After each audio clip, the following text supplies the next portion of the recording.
welcome to another episode of Time Out with Derek and Joe.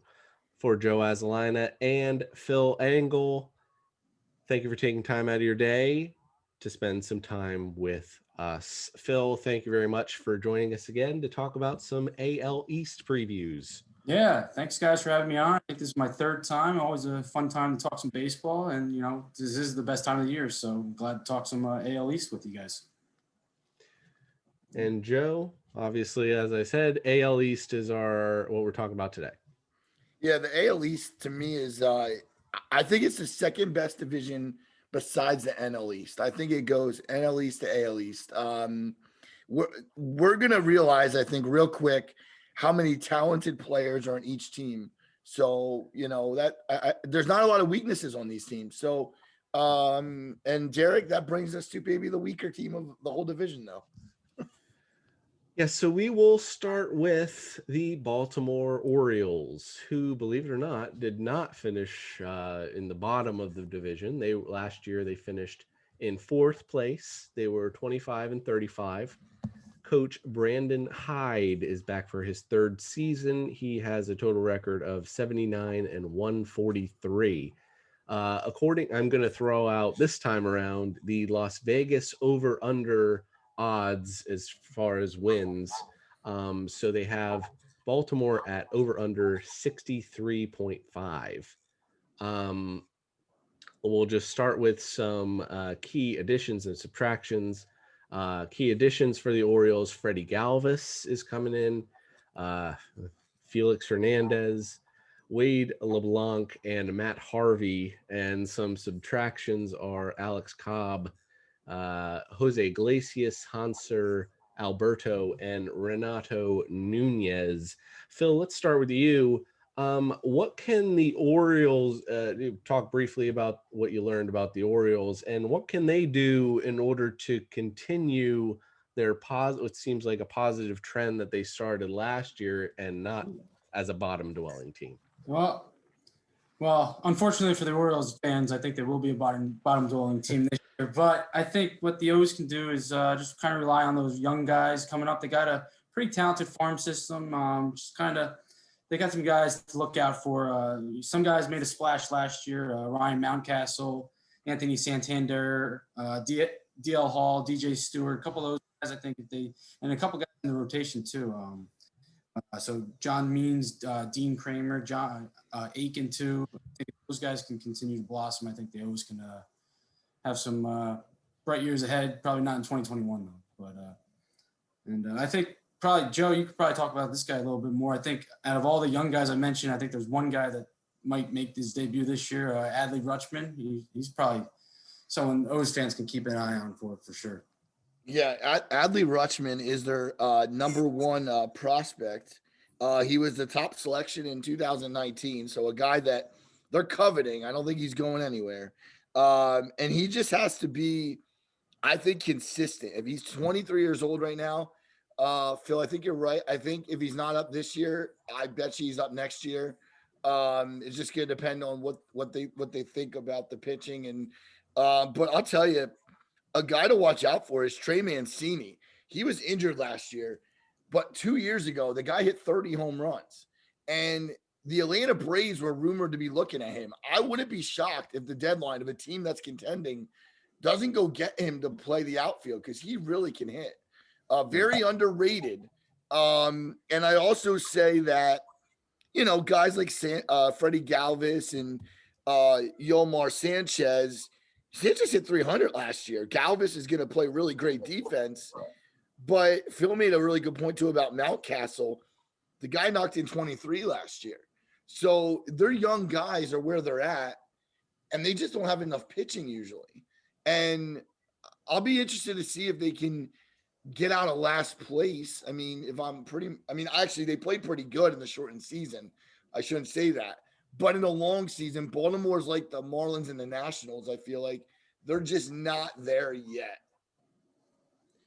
Yeah, so I will say I'm glad you brought up Mancini. I'm excited. So he had colon cancer last year. So, right. But they say that he's on track to be able to be probable for opening day. I know he played in the first spring training game. I'll also mention Anthony Santander. I know I only know how to say that name because it's my bank as well. So Me too, Derek. I assume he says it the same way. But I believe I just read that he was one of the top home run guys last year before he got hurt. And so he's probably, they're saying he could get around 30 home runs again this year. Or, well, not again, but he could project to 30 home runs. Um, they have some guys who can hit in that lineup. Santander, Mancini. You mentioned Ryan Mountcastle, who I'll just talk about real quick. He's actually the number 7. He's still a prospect technically, even though he played pretty much all of last season. Um, Overall, he's the number 77 prospect for Baltimore. Excellent raw power. Gonna hit for average, but not too sure where he plays defensively but his bat's always going to be in the lineup. Mountcastle is right now. He's probably looking, I assume, first base, maybe. Maybe he'll play some corner outfield if Mancini goes to play first base. Who knows? Phil, I'll kick it back to you. Do we want to talk about? We talked a little bit about the pitchers. John Means is the number 1 starter there. After that, it's kind of up in the air. Aiken and Kramer are 2 young guys who may join the lineup. You look at people like Felix Hernandez, former Mariner, Matt Harvey, who may join the rotation at the end. Who knows? As well as the bullpen that, again, is also up in the air. Yeah, I think probably pitching's going to struggle a little bit with these guys. I think that's been their kind of Achilles heel the last couple of years. They just don't have the depth right now. But I mean, Means and Kramer and Aiken at the top is pretty good. And then who knows what Felix can have. He didn't pitch at all last year because he opted out. Matt Harvey kind of pitched a little bit last year, but they're 2 reclamation projects at this point in their career. Same with like Wade LeBlanc. Maybe Jorge Lopez can contribute a little bit too, but yeah, it's going to be a little interesting to see what their rotation shapes out this year. Now the bullpen, they got some guys. Hunter Harvey. He's always been kind of leader in the clubhouse in saves, or he's always been talked about. He's always their high level reliever. They might turn him. And then they got some other guys, Cesar Valdez, Tate, Fry, and Scott. They were pretty good last year. So, but yeah, I think pitching might be the kind of the struggle of this team for sure. So. Yeah, Joe. A couple guys Phil just mentioned. Tanner Scott, he had a 1.31 ERA last year. Cesar Valdez was a 1.26. Armstrong was a 1.80. All pitched at least 15 innings. So maybe that's the positive to look for in the pitching staff. Well, it's funny because you see these teams that are gonna win, and are gonna win. They go out and get like a Kirby Yates or Archie Bradley. So the Baltimore Orioles are just going with what they have. And Phil made a good point though. Like a guy like Tate, who he had like a 3.24, and even like a Paul Fry with a 2.45. These aren't household names, but right now Baltimore's not going to win, especially in this division. So they're just going to go. Yeah, and I think their bullpen might actually they might actually be better than the rotation. I mean, it'd be nice to see a guy like Matt Harvey kind of give him a shot in the arm, but he hasn't been good since his like first couple of years with the Mets. He just hasn't been good, So I don't know. Baltimore, I love to see the Orioles just, play consistently well. But man, they have a lot of questions on the pitching end of it, I think. Yeah, and so we did talk about Adley Rushman. So he's the top prospect for the Baltimore Orioles, number 2 overall, in fact, according to MLB.com. So potentially look for him maybe mid-season, maybe late season, depending on how they're doing in the division. And then you would probably see people like Chance Cisco and Pedro Severino lose some time to Rushman. But real quick, we'll start with you, Phil. just some real quick strengths and weaknesses for Baltimore. We've kind of hit on a bunch of them already. Yeah, I think we kind of hit on what we think maybe the strengths and weaknesses of this team. I think it's going to be the offense again. I think they'll be able to hit. They'll be able to stay in some games. I think Mancini's a really good story. Coming back after battling cancer. I think that'll be a big boost to the lineup because he was pretty good when he was healthy a couple years ago. He was a pretty good source of average and home runs. And I think just a good strength and another strength is just the young guys and just kind of continuing to build that that core. I don't think we mentioned it, but Fangraphs projected him has a 0% chance to make the playoffs. Baltimore Come on, there's at least a chance, right? Jeez. I think Baltimore knows that they're not going anywhere this year, so just let the young guys compete. I think that's what they can kind of look forward to this year. So. Joe, any sort of weakness? Well, we talked about the weaknesses, right? I guess that would have to be the questionable rotation is right. Where we're going to go with there, right? I also think consistency. I think Mancini might hit 30 home runs. Is there another guy on the team that could do that? Is there a guy that's going to hit 300 and at the top of the lineup? I don't know if they can say that. And I feel like they're just going to battle. Hell, I'd love to see Baltimore beat out Boston just for fourth place. But but my thing is the Baltimore Orioles haven't been really relevant for a long time because they're not able to get everybody going the same. Like Phil keeps saying, the young players. But these young players then have to come up and they have to be world beaters, right? They got to be really good players. So it's tough. It's tough to be an Orioles fan right now. And I'm just going to mention his name, Chris Davis. He's still on the team. So I'm just going to mention his name that he's there, still. Yeah. Give him a shout out, Derek. And lastly, really quick, Phil, over under 63.5 wins. Under. Easy. Joe? Easy money. I'll go with Phil. I go under too. Yeah, unfortunately, because of the bullpen, or the pitching staff, I'm gonna say under as well. Which brings us now to the Boston Red Sox. Last year, actually, Boston finished behind. For those who aren't really into the standings, they finished below Baltimore last year. 24-36.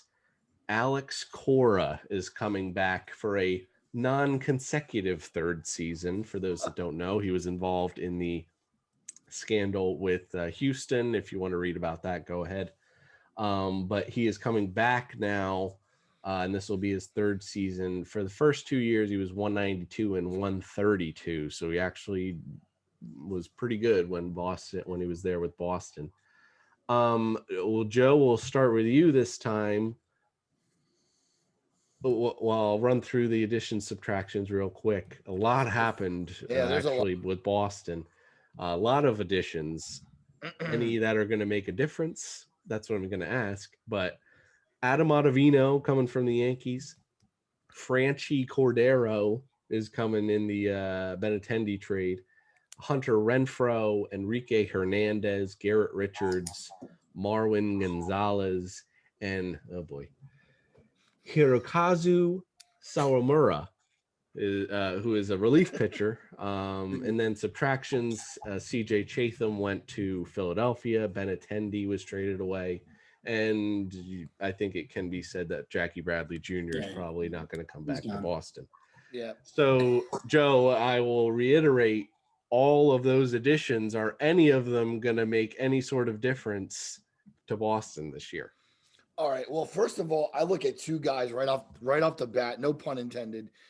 Kiki Hernandez he was really good with LA. The only problem with Kiki Hernandez is he's never shown he can be an everyday player. He's always kind of been that guy that's hit lefties real well. And I guess we're going to see, because without Benintendi, he's going to be the left fielder, I would think. He can play second base. So I guess that's depending where Marwin goes. It's another one. Marwin Gonzalez is a guy, if he gets enough at bats, this guy's a player, man. He's a really good player. And I think those guys help them. But let's be honest, it's gonna come down to Rafael Devers, Xander Bogaerts, Alex Verdugo.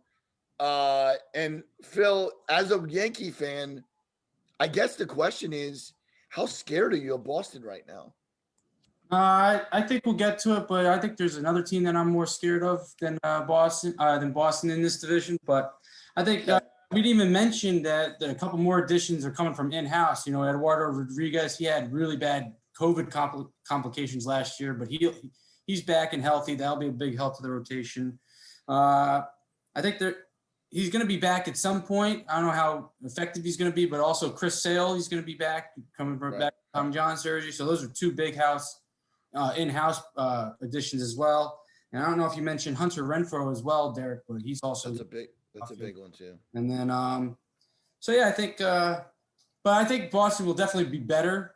I just don't know how much better they will be from last year's squad. So yeah, you mentioned Phil. So Chris Sale is, I think they're looking for June, July is probably when he's going to come along slow, but yeah.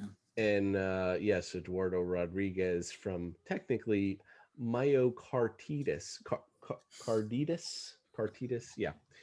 But he's probable for opening day, supposedly. A couple of younger guys, so I kind of moved away from previous episodes that people might have saw. I'm not going to talk about people who aren't going to be up this year. These are mostly guys looking for 2021. The first one I'm going to talk about is a Bobby Dahlbeck, who is projected to, I believe, be the starting first baseman this year for the Red Sox. Mm-hmm. Great raw power. They say he's the epitome of a true outcome player because he hits home runs, he gets walks, and he strikes out. That's pretty much what he does. Below average speed, but he's going to be all right defensively. Nothing above, average. Also plays a little bit of third base. Another guy to look out for is Brian Mata, who is a right-handed pitcher. He's the fourth player in the Boston system. Mid-90s fastball with some sink. Probably look for him in mid-2021, late 2021. Power slider, mid-rotation upside. Could be a potential closer if he builds up a few more ticks on his fastball. And then the last one I'll talk about, who's actually the 10th player in the Red Sox system, is right-hander Tanner Houck, who is going for the fifth rotation spot. Uses a sinker and a slider against right-handed hitting, low to mid-90s fastball. Change up and curveball both need some work. Control is a little inconsistent. Joe, we'll kick it back to you. Back end of the entire rotation is a little up in the air, but back end of the rotation, you're going to look at someone like Tanner Houck. Former Philly Nick Pivetta could potentially get a spot there. Martin Perez, Garrett Richards, Eovaldi, any of those guys really pique your interest that you say, oh, I really see maybe a comeback season for them? Well, it would be Philadelphia lore if Nick Pivetta sets the world on fire, because that would happen, right? No, he's got good stuff. I'll say that I like Pivetta when he was a Philly. I don't think him though. He'll struggle. He's like kind of a mental head case. I'm telling you, call me crazy, but Nathan Eovaldi is interesting. If he gets his stuff back, and he's had to battle injuries, I know, but he's a tough right-handed pitcher. And remember, he's a former Marlin prospect, if I have that right. A guy that was I think Ray. Okay. No, Dodgers actually. Or Dodgers. Sorry, he might have pitched like a year or two in. Oh, there you go. That's going back now. I will say that the rotation, you're right. Tanner Houck has to have a big year. Guy at an ERA of 0.53. I don't care how many games you're playing. That's pretty good. I will alert you to one name though that I thought you were going to say him because you went to 10, but he's a 9th best right now prospect in our system, and that's right-hand pitcher Connor Siebold, as he was traded from the Phillies for Brandon Workman. And man, did that turn out bad. So thanks, Matt Klintak, for that. But Seabold might actually be in the bullpen this year. I didn't want to just throw that out to take a shot at Clintack. I'm just saying that Seabold's got a good arm, and we gave up on him a little too early, I think. Watch out for Seabold. Also, people that are Red Sox fan needs to calm down because Chaim Bloom is really smart, and I think he makes a big deal in the next year or two that surrounds itself with former Rays guys. Watch out for that because Chaim Bloom is really bright, and I'm just going to continue to say that. So that's all I got from this end. So Phil, when you look at the rotation and the bullpen, people like Matt Barnes and Adam Ottavino, Brazier, Sawamura, who's just brought in from Japan, do we think that that bullpen can hold up, or the rotation can hold up, or is that probably something that's going to struggle to cause this team to struggle throughout the entire season, especially against the bats that they're going to see in the East? Yeah, I think bringing over Vino is probably a big help to the bullpen, which kind of really struggled last year. Wasn't really all that too well. I think Barnes and Ottavino, they'll probably be competing for the back end of the job. That Sawamura, he sounds like he's like the pretty good addition. Yeah, at least what I've read up on him. But yeah, I think they got some other guys in there, Matt Andrees, Brazier. Those guys they've been long time bullpen help. At different stops along the way. I think it's probably going to struggle like it has in the past. But I think having a couple more additions to the rotation will help take the stress off of it. I think having Perez back, Richards back, Erod back. I think that'll help take some especially, and then if Eovaldi can continue to maintain health, same with Gary Richards, I think that'll kind of help out a little bit. So, Joe, before I go to you just for some quick strengths and weaknesses, I will say mine right here. Obviously, you're looking at the top of the lineup is the strength. Verdugo, Bogarts, Devers, JD Martinez. I don't even know if you mentioned JD Martinez, and Christian Vasquez. That's a pretty solid lineup to start. Kike Hernandez probably is saying second base is probably where you're going to drop in, and then Marwin will be the utility. It could be switched. Gonzalez could be starting at second and Hernandez. And I wrote down recognizable names in the rotation, but is that necessarily a good thing? Because Eovaldi and Richards, they seem to always get injured, and Rodriguez coming off his injury, Sale coming off his injury. So I think that's really up in the air, and I mean some weaknesses. Not sure about the bottom of the lineup, not sure about some of the bullpen guys, but just real quick, Joe, any other strengths and weaknesses you want to talk about before we move on? Well, I look left field's really interesting because Benintendi is their left fielder. And now with him in Kansas City.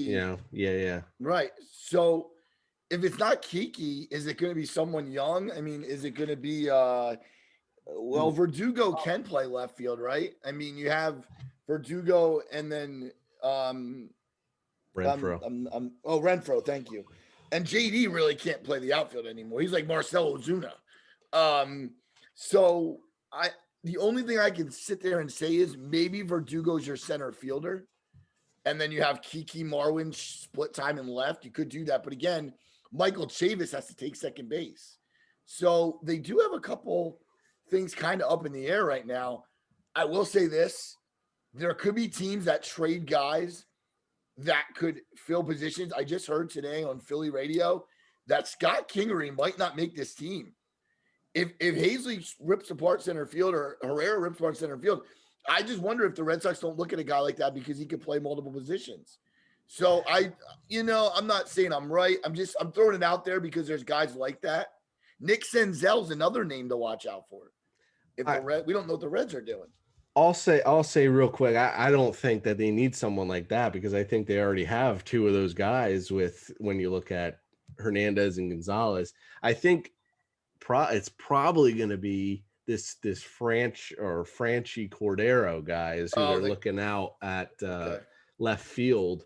And I mean, the stats they have projected is slightly over double digits stolen bases, 15 to 20 home runs. So Okay. he's someone who's probably going to be at the bottom of the lineup.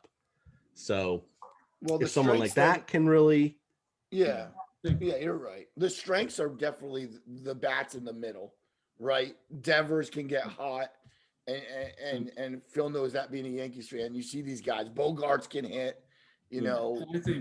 I think just the big key to the lineup will be JD Martinez can get back to where he was in 2019. You know, I think he said that, you know, MLB taking away the video in game kind of really hurt him last year, but you know, MLB's reversed course on that decision just today. So Okay. if he can be able to get back to where he was a couple years ago, I think that'll also help the lineup.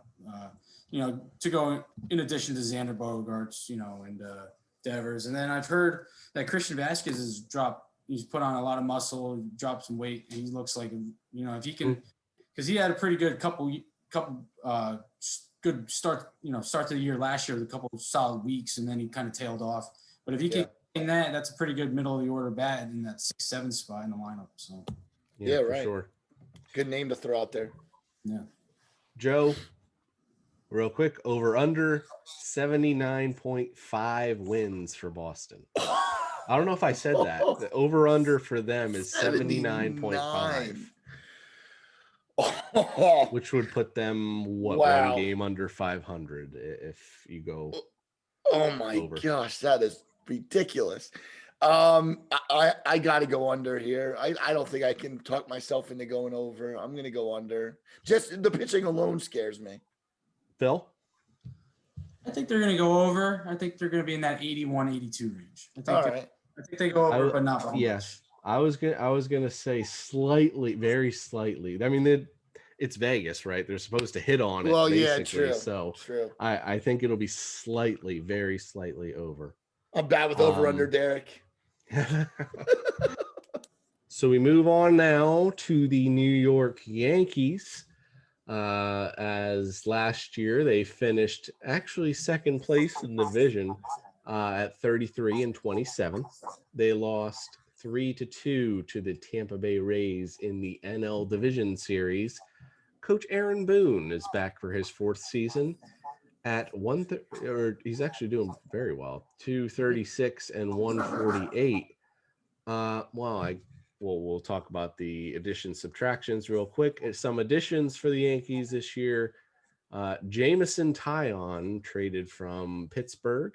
Corey Kluber came in as a free agent. Darren O'Day, Justin Wilson for the bullpen, and then Jay Bruce. I also wrote down potential bench option. Some subtractions: Adam Ottavino. Gosh, I keep screwing that name up. Adam Ottavino, who went to Boston, as we mentioned. J.A. Happ, James Paxton, Masahiro Tanaka, Tommy Canley are some guys who are gone. Let's just get some overall impressions from you, Phil, to start off the Yankees going into 2021 season. So, I mean, I think Fangraphs might have it right. I think they might be the team to beat in the AL. You know, the favorites to reach the World Series. I think the talent's there. You know, they just the major question marks always is can they stay healthy. So I think, you know, I kind of like the additions they did with the kind of putting together like a kind of a show me rotation. You know, guys trying to prove it. A couple of that. You know, a couple of guys you didn't mention the additions, but also kind of like the Red Sox. They're coming from in-house. You know, Domingo Germán, who had a pretty good season before he was suspended. You know, he's coming back. You know, they should be getting Luis Severino back in mid-season, right around June, July. And, you know, they added some more pieces kind of, you know, I think a big addition too, to just re-signing them was DJ LeMahieu, which was pretty good too. So just, you know, he stayed out the team. So I think, but overall, I think the team's looking pretty good. You know, they're kind of loaded top to bottom in the lineup. The rotation led by Garrett Cole should be a strength if everyone's healthy and can pitch to their best. And I think the bullpen, especially adding Justin Wilson and Darren O'Day to replace Adam Ottavino and Canley, I think that would be pretty solid strength of the team. So, Joe, what are your thoughts on the Bronx Bombers? Well, I said it last year. The lineup is as good as anybody. Their power is amazing. Voigt or Shella, these guys knocked in 30, 52, 22. That's Judge. I mean, it's amazing how good their lineup can be.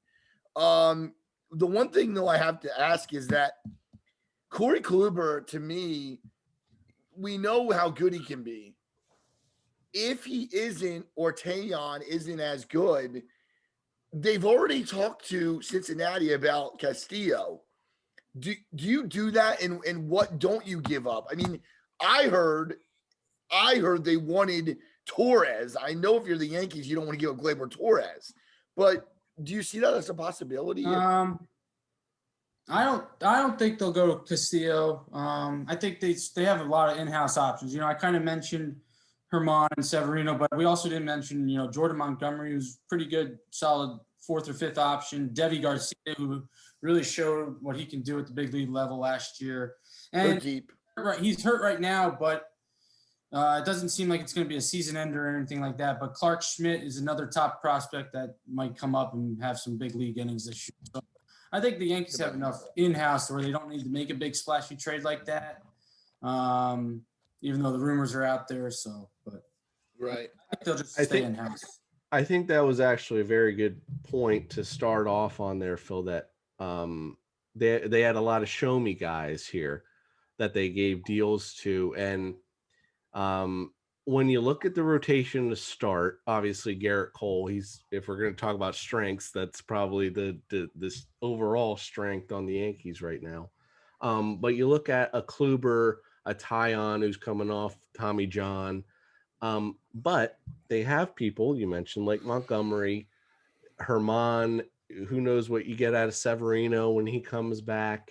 You have guys who probably going to start off on AAA, like a Devi Garcia, uh, a Michael King. I know he got some innings in the first spring training game. Clark Schmidt.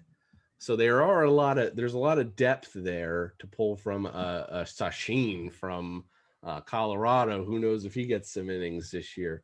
Um, I'll talk about those two real quick because they were written down for me. Second on the club right now is Clark Schmidt, 3+ pitches, mid 90s fastball, heavy sink, throws strikes, but they say he has some durability issues. And obviously he's injured right now, but nothing serious. And Devi Garcia, who's number 3 on the club. Both are actually, I believe, going for the 5th rotation spot, technically, right? High spin curveball for Garcia, low to mid 90s fastball, fading changeup. Uh, Again, durability concerns, they say, because he has a very small frame. But um, Joe, we'll move on to you here. We talked about the rotation. When we look at the bullpen, not a ton of weaknesses. When you mentioned they brought in Darren O'Day and Justin Wilson, left-hander. Already have Chapman there, of course, and Zach Britton, Chad Green as well. Are there any weaknesses there that you see, Joe, or they're pretty well solid? Yeah, I don't really see too much weakness. Listen, Britton's ERA last year was 1.89. He did a great job in Baltimore when he was there. Um, Chad Green's pretty steady. I don't look. The one though I will say is Loizaga. I know his ERA was under 4, but he's still probably someone that they probably want a little more positivity from, and that I don't know. He's young. I know he's young, so that you got to give him a chance. But Herman will be interesting, and Chapman's a beast. Rotate, like we said before, the rotation might be the question marks, but I don't see any question marks in the bullpen. Solid. Phil, so I told you I have to be the negative Nancy a little bit here, so I can't just talk all positives about the Yankees. Um, what are your thoughts at the catcher position right now? Obviously, there have been many questions about Gary Sanchez, his defensive ability, and his offensive ability has been a I think little seventh. I think seventh wonky right lately. Yeah. So for me, I think he's starting to he's lost some weight. Apparently, he's coming into camp pretty in good shape. You know, he already hit a home run over the batter's eye in the first game yesterday or 2 days ago. I think he's kind of. I think Gary's going to have a pretty good bounce back season this year. I think this is the year he might showcase what he did when he first came up back in 2017 or 2018, whenever that first year was. You know, and he doesn't perform well. You know, they have Kyle Higashioka, who actually did pretty well when Sanchez was struggling last year, and they also brought in Robinson Chirinos, who's a serviceable starter or backup. You know, they brought him in on a minor league deal. So if Sanchez does struggle, which I don't think he will, but if he does, they do have some two quality backups that can replace him.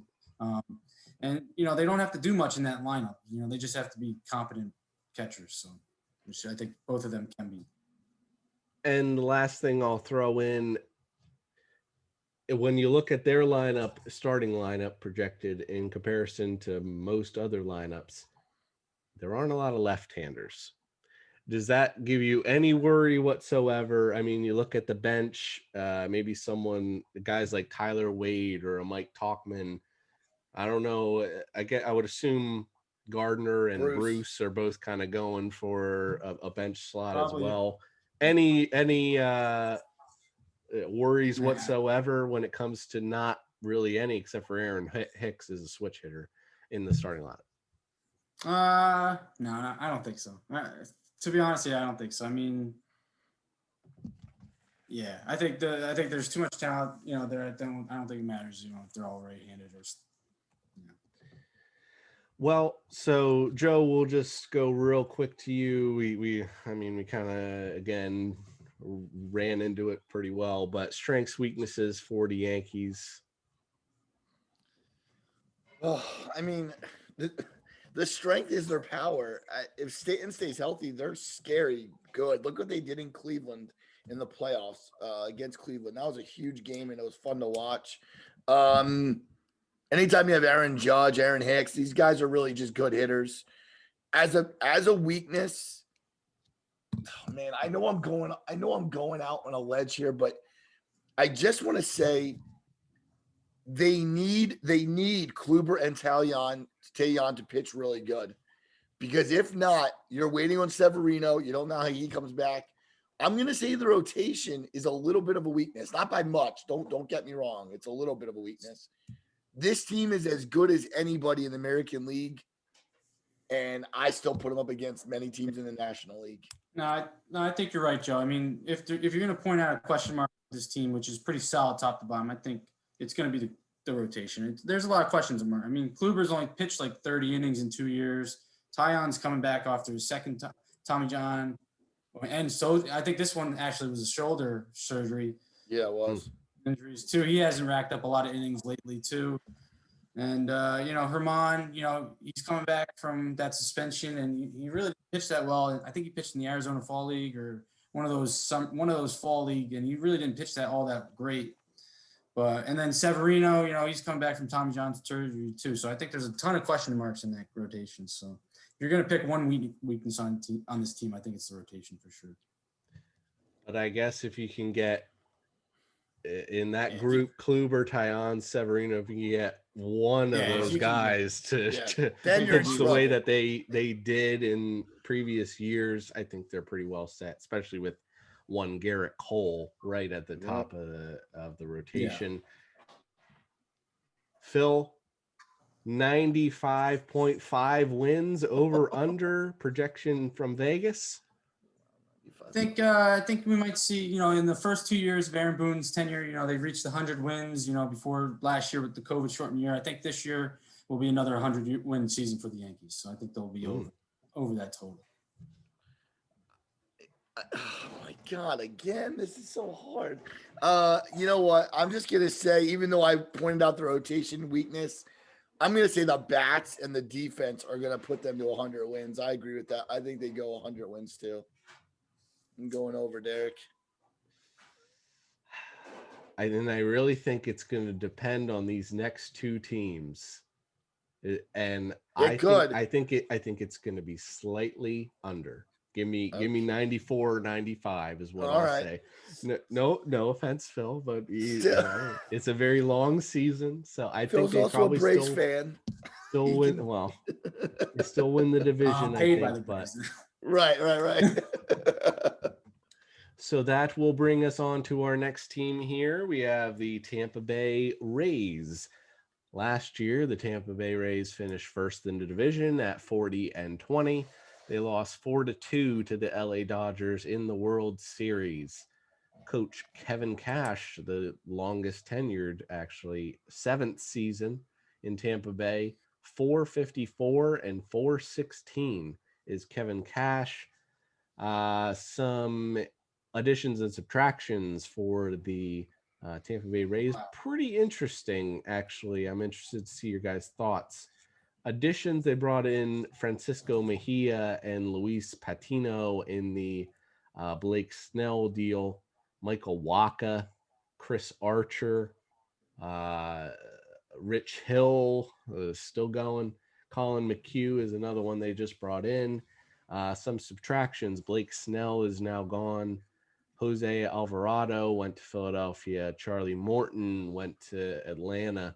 Aaron Loop, I believe, went to the Mets. I'm not too sure, though. He did. And Hunter Renfroe is also gone. Joe, we'll start with you. The Rays were a very interesting team this year or this offseason. And when it came to moving guys, I didn't know that they would move, but can we attest it to classic Tampa Bay Rays just moving guys before they need to be moved in order to not give them extensions? So they bring young guys back and hopefully they can restart a championship run. Well, what about the fact that two of their veteran guys they did keep are Mike Zunino and Kevin Kiermaier, and they're both real. You know what they have in common? They both almost won a World Series together, and they're both really good defensive players at their positions. Derek, you're right though. They bring back Chris Archer, who was, I think, drafted by Tampa Bay, and he's a veteran guy. He's going to help out Tyler Glass now and Ryan Yarbrough. Wow, this team is really underwhelming if you look at it though. I don't understand. We said it last year. They might win and they might win big, but look at their lineup and you tell me who's the marquee star. I mean, but they're really good. Consistently, they do the job. So, 162 games. Phil, what do you think? What do you think about Tampa? It's a big rivalry. I wrote down they took a step back on paper, but they're still the Rays. So I think they'll still be able to kind of makeshift stuff around. You kind of mentioned not a star in the lineup. Kind of want to say Randy Arozarena. He kind of showed what he's going to do in the playoffs, and now you get a season of him. I think he'll be taking a huge step forward. You got some other guys. We got Tsutsugo. Brasso is also a playoff. Ended the Yankee season. And then you got to watch out for Wander Franco. He's got that superstar ability prospect. They're talking about him, on that Cunha Tatis prospect level. So if he can come up and make a difference, I think he can kind of change that lineup, especially at the top. So when you talk about the lineup, I think Arozarena is definitely going to be a catalyst of that lineup for sure. Yeah, and I mean, you wonder if Austin Meadows is someone who's going to finally break through a little bit in Tampa Bay. Brandon Lau obviously probably would have been all-star caliber last year if they had an all-star game. I mean, yeah, you look at the rest. What is the rest going to give you? People like Manuel Margot, Joey Wendell. What are those guys going to give for you? And that's really up in the air. Phil mentioned already, but there are quite a few young guys top prospects who could make their way up this year. They're loaded, Number one is Wander Franco. He's number one overall in the MLB.com rankings. Switch hitter, quick bat speed, the best pure hitter probably in the minors. They've been talking about him for 4 years. So you start hearing about a prospect 4 years and he hasn't made a debut, he's going to be someone to watch out for. He still lacks a little power apparently, but that could come as he matures a little bit. But all-star caliber ceiling, as Phil mentioned, and he could be up this year. Another one to look at, overall 19th is Luis Patino, right-handed pitcher, high 90s fastball with some life to it, a plus slider, mid rotation potential.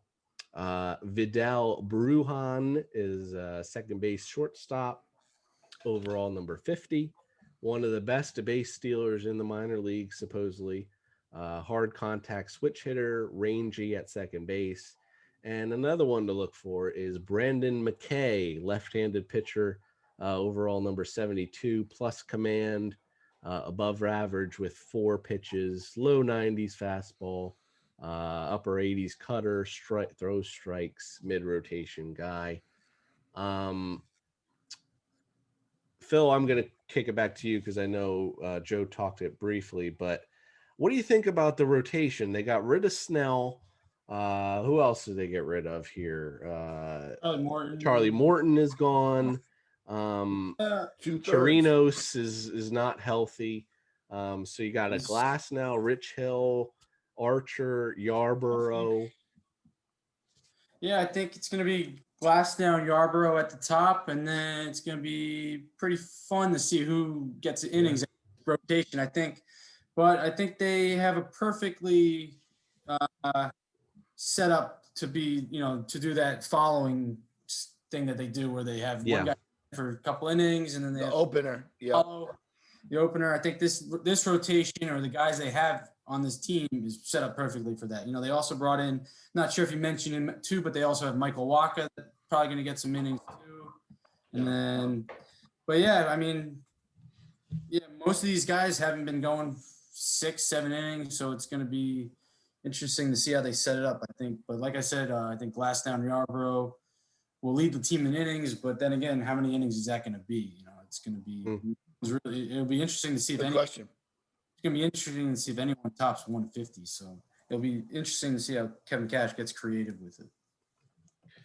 And I guess I'll just throw out, you look at people like Colin McHugh, who could steal a couple extra innings every other day, and but younger guys like a Brandon McKay, who could potentially step in there and give them some, and Patino, who could get some extra innings.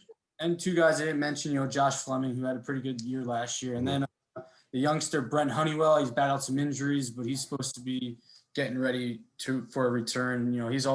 He's had that high regarded prospect level pedigree, so it'll be interesting to see if he can make a debut, make a splash this year. So it's almost like they said, you know what, Blake Snell, we love you, but we have some young guys coming up, so we're going to ship you out now while you're still worth something. Bring in a couple more young guys, so that way in another 2 to 3 years, they can really make their push. Go ahead. Watch Petit. I was just saying this because remember, Rosarena came over because they traded that Libertor, right? He's in St. Louis now. Watch the guy in Luis Patino be a really good pitcher because they got him for Blake Snell, and they didn't give up him for Snell for nothing. So the Rays never make bad moves, and I still think they're gonna do something else in the next year or two. Eric Neander. So when we talk about, just real quick, some strengths and weaknesses, I know I have written, they're going to be fast. They're definitely a fast team. A Rosarena is going to get 20 stolen bases. Margot might get 20. Kiermaier could get 20. Meadows could get 10 to 15. So they're a fast team. They have the confidence. They just made it to the World Series. And I don't think because they dropped those couple guys that they're lacking in any confidence. And then you look at the bullpen, which was one of the top bullpens in the league last year. That's what pretty much brought them to the World Series. So I think you look at the strengths like the bullpen, and of course weaknesses. We kind of all said, will the rotation hold up? And will the lineup be able to score enough runs? Is Glasnow going to be a number 1 starter? All things that are kind of up in the air. Phil, any extra ones you wanted to talk about real quick? Yeah, we kind of mentioned the bullpen, but I think, they lost some guys in Loop, Alvarado, but, they still bring back Anderson, Castillo, Fairbanks, Rowe, and I think, yeah, I think, the rotation won't be a strength, or at least on paper to start. Once they get built up, I think the bullpen will be able to kind of take some of those back end innings away, and it'll still be a strength of the team. So. Joe, final thoughts on the Rays? Well, I like what you said, Derek, about them being like fast, because I'm going to say they're going to also be smart. The Rays are a smart team, and Yeah, that's how they win a lot of games. They don't make mistakes. They catch the ball. They play good defense. But Phil also was making really good points about their pitching, and their bullpen is really good. And I won't say the names again, but their bullpen is really, really legitimately good. Archer and Rich Hill, how many innings do they give him? That's the question mark. Chris Archer's been excited to be back, and he's a heck of a entertainment. He's really fun to watch. So I hope they make the playoffs again, because it'll be fun to see. But we'll see. Tampa, to me, they'll be good. It's just going to depend on what they can get from guys consistently, I think. And Joe, the number for the Rays is 86 wins, over under 86. So that would put them 86 in 76 is what. So that'd be 10 over. Yeah, I'll go right there. I'll go at 86. I'm not gonna go push. I'm going to push. God. Get out of here. Phil. I'm gonna go under, and I think they're gonna be right around where the Red Sox are in that 81 range. I think they'll be right around 500. I think, I think the bats, and if some of those prospects can come up and make an impact, I think they'll be able to help pitching liabilities they may have. So. I said slightly under as well. I think give me a year, give me another maybe 2 years, but they'll be right back up there. But I think they take a slight step back this year with some of those moves that they got rid of. I don't think some of the guy pitching is quite ready. And I think leaning on Rich Hill and Chris Archer is going to be tough. So I'm going to go under for the Tampa Bay Rays. Which brings us to our final team in the NL or AL East. And one could say probably may have been one of the biggest off-season movers. When you look at the Mets and the Padres, I think the Blue Jays were right there as well. Last year, the Toronto Blue Jays finished third in the division, 32-28. They lost 2-0 to the Tampa Bay Rays in the AL wild card. Coach Charlie Montoyo is back for a third season at 99 and 123. Some additions for the Toronto Blue Jays: Steven Matz, left-handed pitcher from the Mets; Tyler Chatwood and Kirby Yates, two relief pitchers coming in. The big one was George Springer, who they signed from Houston, starting center fielder. Underrated move, Marcus Semien coming from Oakland, who will become probably playing second base, I believe. Yes. Yep. And David Phelps is another guy coming in for the bullpen. Some subtractions: Taijuan Walker and James Paxton are both. No, James Paxton. I don't know why I have that written down here. He was not with Toronto. Taijuan Walker, Matt Schumacher, Ken Giles, Anthony Bass, Jonathan Villar, and Travis Shaw are all guys that are subtractions. Phil, let's start with you. What makes Toronto so scary, and that will they give the Yankees a run for their money in the NL? So I mentioned to Joe earlier this episode that there was one team in this division that kind of scared me as a Yankee fan, and it's the Blue Jays. They had a really impressive offseason. I liked a lot of their moves they made. They finally got someone to commit to them long-term in Springer. They picked up Marcus Semien, who's been pretty solid the last couple of years for Oakland. But, for the Blue Jays, it's the lineup. That lineup 1 through 9 is going to mash. I think it's going to be one of the better lineups in all of baseball, not just the American League. And then, even you look into the rotation, I mean, you have, Hyunjin Ryu, and, you got the Robbie Ray, Tanner Roark. They're okay arms. They're nothing special, but they can eat some innings. And then you got Nate Pearson, one of their top prospects. He made his debut last year. Then he got hurt a little bit, came back towards the end. But if Nate Pearson can take that next step, I think that'll be a big help to the rotation. But yeah, Joe, if you want to just touch on some of the offensive guys that we should be looking out for on this team. Yeah, when I looked at the lineup, and I said in other episodes, Phil, that I go by one of my magazines I picked up earlier in the offseason, and it's funny because Springer wasn't there yet. So when I looked at the lineup, I said, well, Springer usually hits at the top, but I like Biggio at the top. So I put Biggio, then Springer. But then where the heck do you put Simeon? Because he should fit somewhere probably in the 5-6 hole. But you have Guerrero and you have what's his name? Teoscar Hernandez, and you have Gurriel. So they have a lot of offensive weapons. So and you didn't even mention Bo Bichette, who might be could be one of the best shortstops in the league too. So I mean, they're loaded. Yeah, and Tellez, they're really good offensively. They're going to be really, really intriguing to watch this year. Just a couple things. Gurriel hit 308 last season. Vlad Guerrero drove in 33, and we haven't even seen the Vlad Guerrero that we could see, I think. Rowdy Tellez knocked in 23, and Bo Bichette hit 301, and he knocked in 23. They are very capable of, if not winning the division, getting a wild card. I would not be shocked. No spoiler here, Derek. I think I know where I'm going with Toronto in my picks later on, which is coming to the end of the month. But yeah, Derek, what do you think about Toronto? What do you think about some of these interesting pieces they have? I think, when I looked at it, they're very balanced offense. Well, only issue is I don't see a lot of left-handers again. I know Biggio and Tellez, but Tellez may not even start all the time. Probably see maybe Randall Grichuk even jump in there to get some at bats. He can hit. Big hitters. Obviously, we talked about that. I think a big key. Giles has been a little iffy the past few years and even injured last year.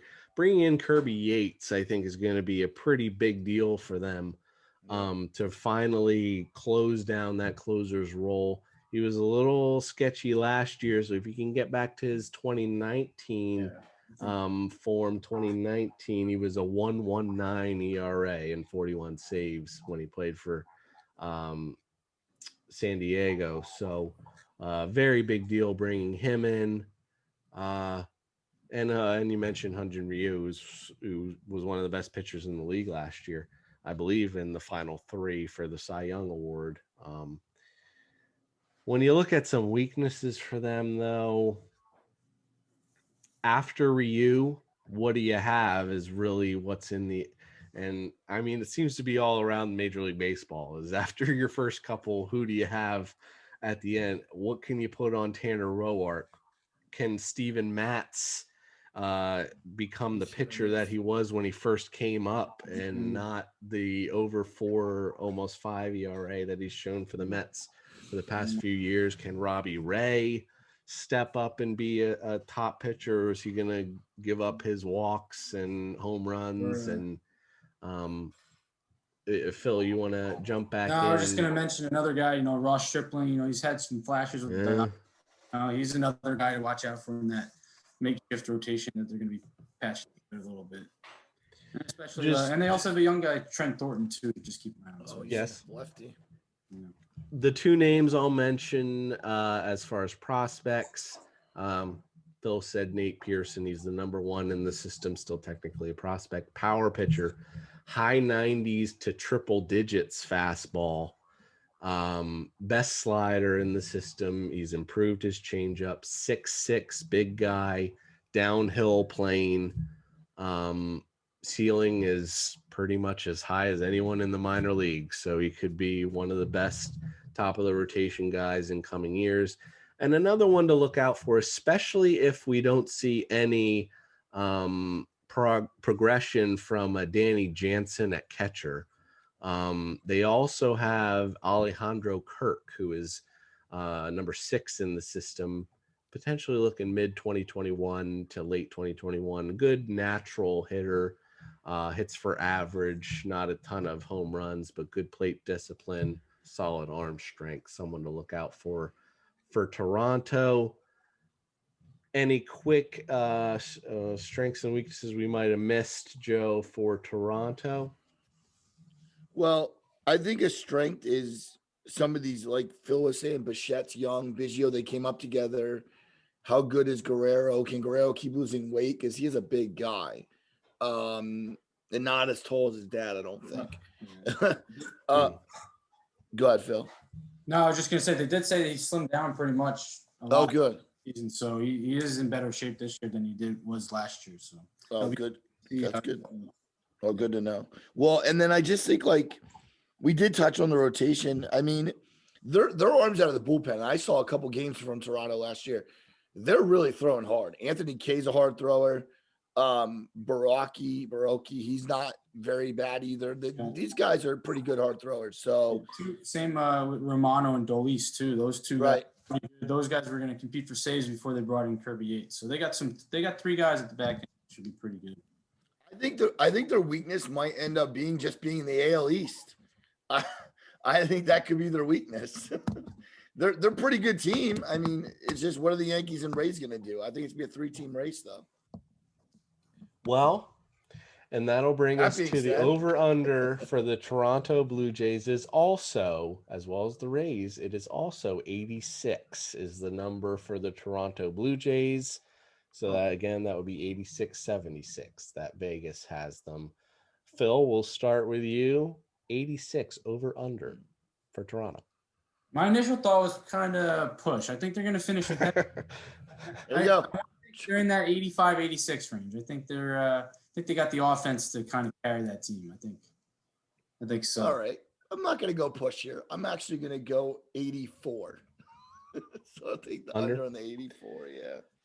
I truly, and that's no spoiler, I truly think it's the Yankees division, and then Toronto, Tampa Bay, and Boston are all very close, probably within 5 wins for second to fourth place. And I'm going to say slightly under, again, 84, 85, 83, I think, because I don't trust the back end of that rotation enough. I don't know what you're going to get out of Matz. I don't know what you're going to get out of Tanner Roark. And I don't think there's a ton coming up, whereas someone like the Rays do. The Yankees have some depth. I don't think they do. Yeah, they really only have that Simeon Woods Richardson, who's kind of right on that cusp there. But, they don't have the prospect depth that some other teams have. But watch out. Maybe this is Odorizzi, just saying. Start to Toronto. So that will do it for our preview of the AL East. But first, before we go, we have to get our guests' opinion on where they will finish in the AL East. I think we kind of gathered from what is over-unders, but Phil, give us a 5 through 1 where you think the AL East will wind up. Yeah, I kind of hinted at it, with my unders. I think, and I'm kind of in agreement with you, Derek. I think it's going to be Baltimore in the bottom. I think it's going to be Boston in 4. Tampa is going to drop to 3. And then I think it's, like you said, I think it's going to be Yankees and Blue Jays at the top. But I think the Yankees just have too much. And I think it's going to be Yankees and Blue Jays 1-2. And I think this division gets 2 playoff teams. I think it'll be Yankees and Blue Jays. So that was actually going to be my question. Do you think that they pull 2 out? So do you think that is that going to be a potential matchup there with if the Yankees are the top seed? Do you think they're going to be the number 1 and take on the wild card and potentially face Toronto again? Yeah, I think I could see the Yankees being the top seed in the AL for sure. Yeah, for sure. All right. I don't know if you have, but do you have the Yankees make it to the World Series? It's a little too early for that. I think. Okay, that's fair. Yeah, I think they're a safe bet as anyone though in that. Okay. Yeah, in that league. Well, and that will do it for our preview of the AL East. We want to thank Phil Engel very much once again for coming on. As I always say, it's very fun to talk baseball with him. So, Phil, thank you for coming on once again. Yeah, thank you guys for having me. It's always been a pleasure. So, yeah. Come back, And Phil, Joe, come back. final thoughts from you. Yeah, I just like to thank Phil again for coming on. It's always nice to talk about, I know, our favorite sport, and we're really getting to the bottom of seeing the games from Florida and Arizona now on TV. As I not just watched the Phillies, I turned on the Cardinals and Nationals the other night, and just cool to see baseball, just cool to see the game that I love. And but yeah, well, who knows what's going to happen during the season, but we know we're still doing shows, so I'm sure we're going to have you on again. And this was a fun episode, and I just can't wait till we have opening day, because that's one of my favorite days. I love opening day. Well, and so moving forward, I believe the end of the week, we're going to continue our top 5 lists when it comes to all around the diamond. So I believe second base will be the end of the week. If you missed any of, we've done shortstop, pitcher, catcher, and first base so far. So we're moving on to second base. Check those out if you missed them. And then next week will be, I believe, AL Central will go to. That'll just be me and Joe talking about the AL Central. And as always, everyone, don't forget, follow us out there on YouTube. Subscribe on YouTube so you can get all of our videos, all podcast platforms. If you just want to listen, if you're driving your car, if you're, listening at the gym or whatever, feel free to just listen to us as well on all podcast platforms, and then our Facebook page as well. You can follow us there and on Twitter. Thank you, as always, for taking time out of your day to spend some time with us. Stay safe, everyone. Take care.